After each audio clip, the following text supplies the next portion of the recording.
Let's move on to the next question. Vice President Pence promised that if elected, he would end all Obamacare mandates. However, he has also promised the same as Trump's running mate in 2016. At that time, Trump-Pence had a congressional majority of the first 2 years, and they did not deliver on that promise. Obamacare is now more popular among Americans than ever. Is Obamacare here to stay? You're asking two questions here. Chris, I think we lost Chris's video, but we can hear you, Chris. Chris, you're asking two questions here, right? One is Obamacare here to stay? And then the other is about the mandates, right, Chris? Yes. So first of all, let's be very clear. It goes back to the central thesis that I started with. Go look at Pence's, Trump's, any one of those fools on the stage's history, okay? Go look at their history. And what you'll find out is whatever they say now does not match any of their actions from before. When Trump was in office, he coordinated with all the state governors to support the vaccine mandates and the mask mandates. About 4 weeks ago, he puts out a bogus video claiming we will not comply, that there's new mandates coming. And when he gets back into office, Pence is saying here, Pence, that they will stop these mandates and stop these mask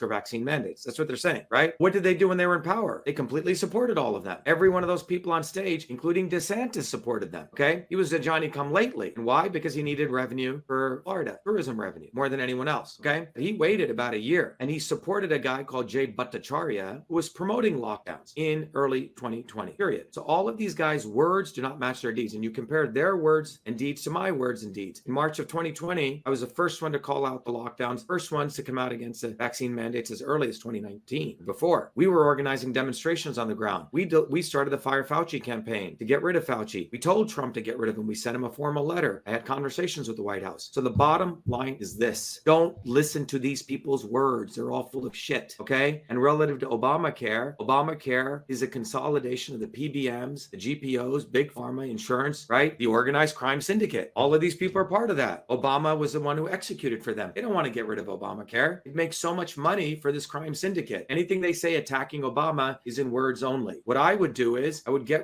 make it illegal to have GPOs and PBMs, where the dark middlemen behind the curtains were controlling the inflating the prices of drugs and inflating the prices of everything that goes into a hospital. But all of these people since the 1970s have been supporting group purchasing organizations known as GPOs and pharmacy broker managers who inflate drug prices. They're not going to get rid of them because those same people are the ones who are funding everyone on their campaigns. Everyone on there is being funded by the people who support Obamacare. This is all just bullshit theater that you're seeing. A bunch of organized criminals being put on TV by other organized criminals to manipulate the plebes, the peasants. Don't fall for it. The real question is, what are we going to do about that crime? Let's focus on the real crime. You say the real crime is all those guys on stage. And that's why the only solution for everyone listening is you got to go to shivaforpresident.com and get ready to vote for Shiva for President. Get one of these bumper stickers and put it on the back of your car. And when you do that, you're saying a big fuck you. And what you're saying is, I'm going to come after all of you criminals by voting for Dr. Shiva. You see how they phrase these questions? It's an assumption that they're not criminals, okay? Chris Christie was the attorney general or whatever, the governor of New Jersey, where I grew up in. He's a fucking criminal, right? Who's he? He's a mobster. Look at him. He's a fat fucking mobster, right? By the way, I went to school with him. He used to be the catcher on our baseball team. Put on a lot of weight since then. But regardless of that, all of those people on the stage, Chris, are all criminals. The issue is, what are we going to do to jail them? What are we going to do to prosecute all of them? And why are they even on the debate stage? It's a crime that they use social media and then they have this alliance with government to make our campaign invisible. Is that not a crime? How many civil rights laws does that break? How many election interference laws does that break? So they get away with crime every day, okay? So we need to really define who's the criminal here. They're the criminals.